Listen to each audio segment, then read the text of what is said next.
ಒಂದು ಸಂಜೆ ಸುಬ್ಬಕ್ಕ ಮತ್ತು ಪದ್ಮಕ್ಕ ಬೀದಿಯಲ್ಲಿ ನಿಂತು ಮೀಟಿಂಗ್ ಮಾಡ್ತಾ ಇದ್ರು. ಮೀಟಿಂಗ್ ವಿಷಯ ಮಾತ್ರ ಎಲ್ಲರೂ ಆಶ್ಚರ್ಯ ಪಡುವಂಥ ವಿಷಯ. ಅದೇನಂತೀರಾ? ಇದು ನನ್ನ ಬಾಯಲ್ಲಿ ಕೇಳಿಸಿಕೊಂಡರೆ ಚೆನ್ನಾಗಿರೋಲ್ಲ, ಅವರ ಬಾಯಲ್ಲೇ ಕೇಳಿಸಿಕೊಳ್ಳಿ, ಚೆನ್ನಾಗಿರುತ್ತೆ. ಬನ್ನಿ ವಿಡಿಯೋ ಶುರು ಮಾಡಿ. ರೀ ಸುಬ್ಬಕ್ಕ, ಏನ್ರಿ ನೀವು ತುಂಬ ದಿನದಿಂದ ನನಗೆ ಕಂಡೇ ಇಲ್ಲ. ಏನು ಮಾಡೋದು ಬಿಡಿ ಪದ್ಮಕ್ಕ, ಮನೆಗೆ ಕೆಲಸದವರು ಬಂದು ಕೆಲಸ ಮಾಡಿಕೊಟ್ಟರು ನನಗೆ ಅಡುಗೆ ಮಾಡೋದು ತಪ್ಪಿಲ್ಲ ನೋಡಿ, ಸಾಕಾಗಿ ಹೋಗಿ ಅಡುಗೆ ಕೆಲಸ ಮಾಡೋದ್ರಲ್ಲಿ. ಹೌದೇನ್ರಿ ಸುಬ್ಬಕ್ಕ, ಅಂತಿದ್ದೇನು ಅಡುಗೆ ಮಾಡಿರಿ ನಿಮ್ಮ ಮನೆಯಲ್ಲಿ?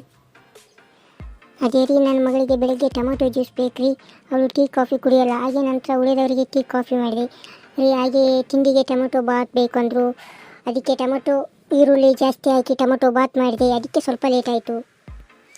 ನಂತರ ಅಡುಗೆಗೆ ಟೊಮೊಟೊ ಚಟ್ನಿ, ಟೊಮೊಟೊ ಉಪ್ಪಿನಕಾಯಿ, ಈರುಳ್ಳಿ ಪಲ್ಯ, ಚಪಾತಿ ಮತ್ತು ಅನ್ನ, ಟೊಮೊಟೊ ರಸಂ ಮಾಡಿದೆ. ಹಾಗೆ ಸಂಜೆ ಆಗ್ತಿದ್ದಂತೆ ನಮ್ಮವರಿಗೆ ಮಕ್ಕಳಿಗೆ ಬಿಸಿ ಬಿಸಿ ಕಾದ ಬಜ್ಜಿ ಬೇಕಂತೆ, ಅದನ್ನೂ ಮಾಡಿಕೊಟ್ಟೆ. ಇದೆಲ್ಲ ಮಾಡೋದ್ರಲ್ಲಿ ಸುಸ್ತಾಗಿ ಹೋಯ್ತು ನೋಡಿ ಪದ್ಮಕ್ಕ.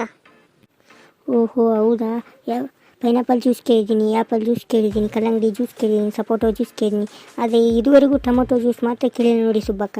ಅಂದಾಗೆ ಈ ಟೊಮೊಟೊ ಈರುಳ್ಳಿ ಯದ್ವಾ ರೇಟ್ ಆಗಿದೆ ಅಂತೆ, ಅಂಥದ್ರಲ್ಲಿ ನೀವು ಬರೀ ಈರುಳ್ಳಿ ಮತ್ತು ಟೊಮೊಟೊ ರೆಸಿಪಿನೇ ಮಾಡ್ತಾಯಿದ್ದೀರಿ. ಏನು ಯಾವುದಾದ್ರೂ ಲಾಟ್ರಿ ಗೀಟಿ ಬೀಳ್ತಾ ಹಿಂಗೆ ನಿಮಗೆ? ಮರ್ತೇ ಬಿಟ್ಟಿದ್ದೆ ನೋಡಿ ಪದ್ಮಕ್ಕ, ಅದು ಟೊಮೊಟೊ ಜ್ಯೂಸ್ ಅಲ್ಲದೆ ಟೊಮೊಟೊ ಸೂಪ್. ನನ್ನ ಮಗಳು ಕುಡಿಯೋದು ಸೂಪು. ನಾನು ದುಡ್ಡು ಕಾಸಿಗೆಲ್ಲ ಯೋಚನೆ ಮಾಡೋದಿಲ್ಲ. ಹೌದೌದು ಬಿಡ್ರಿ, ನಿಮಗೇನು ದುಡ್ಡು ಕಾಸು ಜಾಸ್ತಿ ಇದೆ. ಅಂದಾಗೆ ರಾತ್ರಿಗೆ ಟೊಮೊಟೊಕ್ಕೆ ಏನು ರೆಸಿಪಿ ಮಾಡ್ತೀರಿ? ಏನಿಲ್ಲ ಪದ್ಮಕ್ಕ, ಈರುಳ್ಳಿ ಚಟ್ನಿ, ಟೊಮೊಟೊ ಸಾಂಬಾರು ಮತ್ತು ಟೊಮೊಟೊ ಗ್ರೇವಿ ಮಾಡ್ತೀನಿ ರಾತ್ರಿಗೆ. ಏನ್ರಿ ಸುಬ್ಬಕ್ಕ, ನಿಮ್ಮ ಹತ್ರ ಟೊಮೊಟೊ ಈರುಳ್ಳಿ ಜಾಸ್ತಿ ಇದ್ದಂಗಿದ್ದಾವೆ. ನಾವು ಈರುಳ್ಳಿ ಬಜ್ಜಿ ಮತ್ತು ಟೊಮೊಟೊ ರಸಂ ತಿಂದೆ ಭಾಳ ದಿನ ಆಯಿತು. ಒಂದು ಹೊತ್ತಿಗೆ ಆಗೋಷ್ಟು ಟೊಮೊಟೊ ಮತ್ತು ಈರುಳ್ಳಿ ಕೊಡ್ತೀರೇನ್ರಿ? ಇಲ್ಲಾಂದರೆ ಅಡುಗೆನೇ ಪಾರ್ಸಲ್ ಮಾಡಿ ಕೊಡಿ, ತಿಂತೀವಿ. ಅಯ್ಯೋ ಪದ್ಮಕ್ಕ ಅವರೇ, ನಮ್ಮ ಮನೆಯವರು ಕೂಗ್ತಾ ಇದ್ದಾರೋ ಏಕೋ, ನನಗೆ ಕೇಳಿಸ್ಲೇ ಇಲ್ಲ. ಸರಿ ಬಾಯ್, ನಾನು ಹೋಗ್ತೀನಿ. ಸುಮ್ಮನೆ ಬಿಲ್ಡಪ್ ಕೊಟ್ಕೊಳ್ತಾಳೆ, ಬಿಲ್ಡಪ್ ಪ್ರಾಣಿ. ಇವ್ರ ಬಗ್ಗೆ ನನಗೆ ಗೊತ್ತಿಲ್ವಾ? ಇವರ ಮಾತು ಕೇಳಿಸಿಕೊಂಡ ಪುಂಡ ಮತ್ತು ಗುಂಡ ಸುಬ್ಬಕ್ಕನ ಮನೆ ಕಳ್ಳತನ ಮಾಡಲು ನಿರ್ಧರಿಸಿದರು.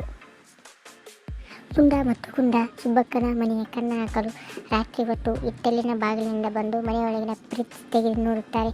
ಫ್ರಿಜ್ ತುಂಬ ಟೊಮೊಟೊ ಮತ್ತು ಈರುಳ್ಳಿ ಇರುತ್ತವೆ. ಟೊಮೊಟೊ ಮತ್ತು ಈರುಳ್ಳಿಯನ್ನು ಎಲ್ಲವನ್ನು ಬೆಳೆದೇ ದೋಚಿಕೊಂಡು ಹೋಗುತ್ತಾರೆ.